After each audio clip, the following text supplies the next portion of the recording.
Greetings, members, one and all of the Salivation Nation. Let's take a look at the strategic advantages of gold. Let's explore.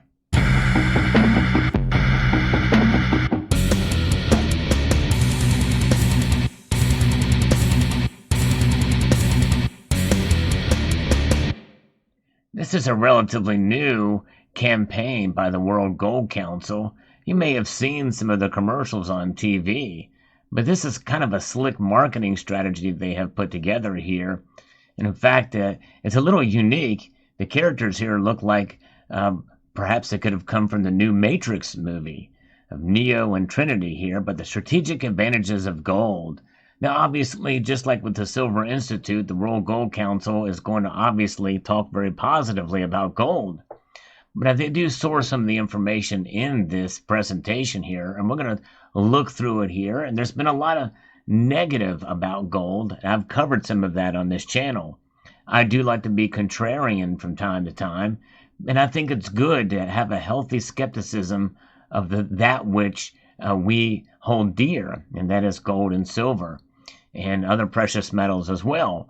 We have to look at it from all angles, I believe, to really kind of study and see what's right for us at any particular point in time.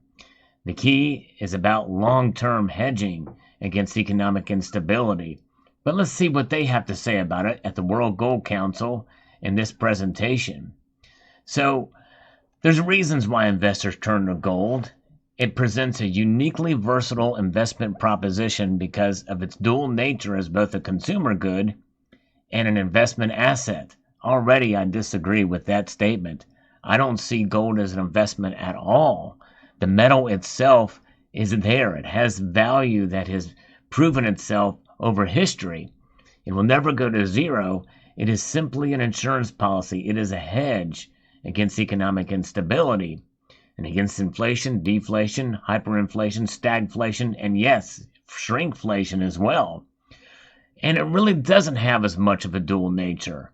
So on the outset, I'm a little bit weirded out by that first statement here. It does have other uses, but it's mostly treasured. And that is key to understanding gold. That's why central banks hold it. I'm kind of surprised the World Gold Council will start out this presentation with that statement. Nonetheless, it means that it can deliver effective diversification in periods of financial turmoil, while also benefiting from growth in jewelry and technology demand during periods of economic growth. Yes, but compared to how it's treasured, I think that's fairly limited. I think you can make a much better argument for that with silver. So, how investment portfolios can benefit from gold? There's several different ways here, and let's take a look at some correlation with stocks. It helps portfolio diversification in good and bad economic times. Unlike equities, gold has historically performed well in periods of financial turmoil, acting as a diversifier and source of liquidity. Because gold is a scarce resource with value that doesn't depend on the creditworthiness of its holder, it has maintained its worth for thousands of years.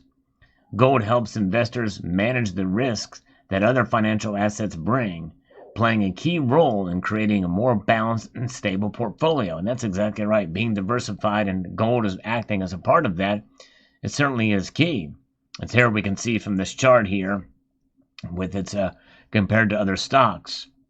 S&P up, and then we can see here in this period of time from the Bloomberg ICE Benchmark Administration and the World Gold Council data points here, you can see how it's performed against other commodities. Bubbles burst, but while most assets tend to increase their correlation to equities in periods of high market uncertainty and often fall in tandem, gold's prices generally increased in these same periods, and as noted kind of with that chart above. We also see it as a flexible, accessible choice. The perception of gold as a cumbersome, immobile asset is incongruent with the realities of today's gold market. Gold flows freely, with more than $880 billion traded on a daily basis. exceeding that of major financial assets. We can see that compared to other charts here. It's pretty fascinating. Gold trades more than any other major financial assets here. We can see U.S. 1 to 3 year treasuries, the S&P are way high up there, and gold is right there with them, right there along with them. Then you have the euro sterling. Then we have the U.S. Treasury bills, the euro and the yen, and others that are way behind. And because of its liquidity, gold is useful in times of both expansion and recession. And if investors have illiquid assets that prove difficult to sell, they can still use gold to meet their most immediate needs. So yes, indeed, it's good to definitely hold it during good economic times as well, too. And the 5-step buying for gold safety, we're going to cover that in another video. We'll pass that along because it's kind of somewhat related, but not totally to this presentation here. Again, more slick marketing graphics here. Fascinating indeed. Again, the world can be kind of cumbersome in navigating it, but gold provide a stable return, proven asset with competitive returns. Since 1971, gold's return has been similar to equities and outperformed bonds. In the last 20 years, gold outperformed most asset classes. So take a look at these charts. Real estate investment trusts there. We have these the MSCI EM is the best there with a 14% return. But gold has performed really, in a sense, since 1971 above inflation. But this, over the past 20 years anyway, is where they show that.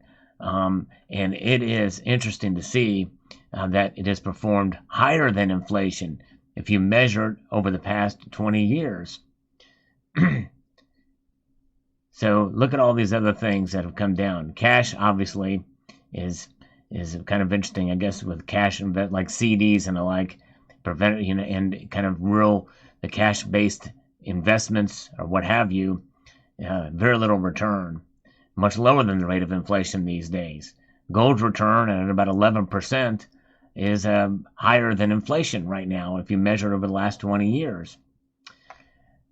Gold's global investment demand increased by an average of 15% per year.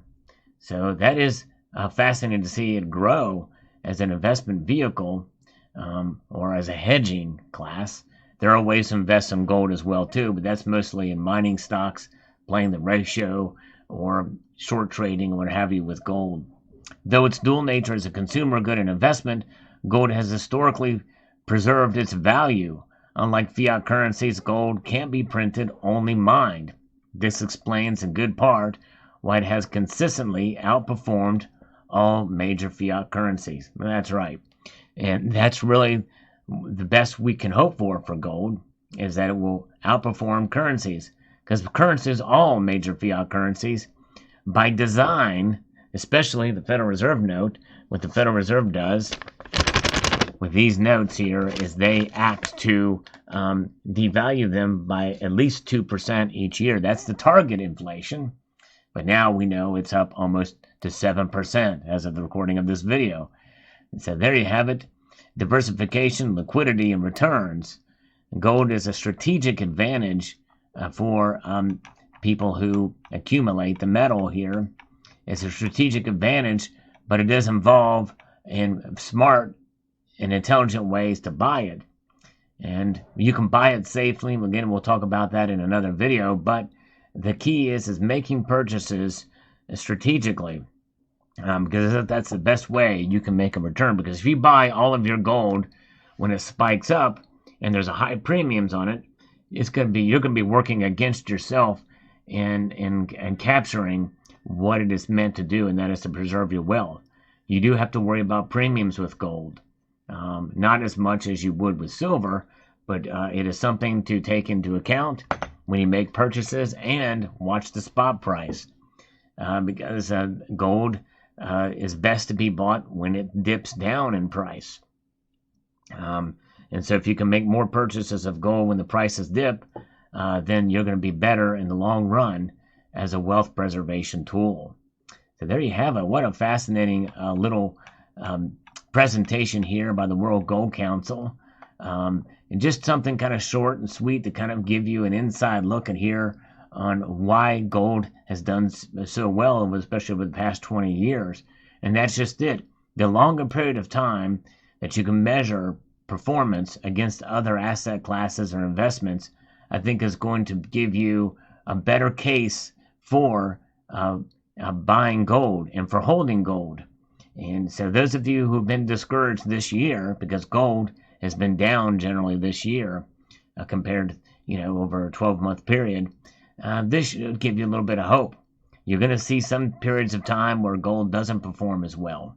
Same thing with silver, and same thing with other vehicles of investment. But again, gold should not be viewed as an investment. It is an insurance policy. And given that inflation that we've seen this year, gold has not kept up with it for this year. But make no mistake, it's going to catch up with it. That is for sure. Because again, one thing we know is that gold cannot be printed, only mined, and they can only pull so much of it out of the ground. How many tons of earth have to be moved in order to get 1 ounce of gold? A lot of ground, a lot of energy, a lot of time, materials, and so therefore it is treasured. It's a beautiful metal. If you've not purchased any gold and you maybe have been a pure silver stacker, there are ways to buy it. The easiest way to buy it compared to the hardest way to buy it, if you're a little bit gun shy about spending $1,800+ for an ounce of gold, and probably close to 19 now, $1,900, there's cheaper ways to do it. I'll post a link to a video at the end screen of this video that shows you how to do that. And also, if you enjoy topics like this on this channel, I do like to diversify in talking about precious metals in different ways. So I hope you will stick around. I hope you will engage with the channel here. I want to extend a multitude of gratitude to you all for taking the time to watch and encourage you to please rate. And for those who don't know exactly what that means to either hit the thumb up or thumb down button. I hope it's the thumb up button. I do appreciate those who do that because it does help engagement with the channel and get the videos out there. And I hope you will also share this video with other members of the community and or social media platforms. Comment, and finally, subscribe.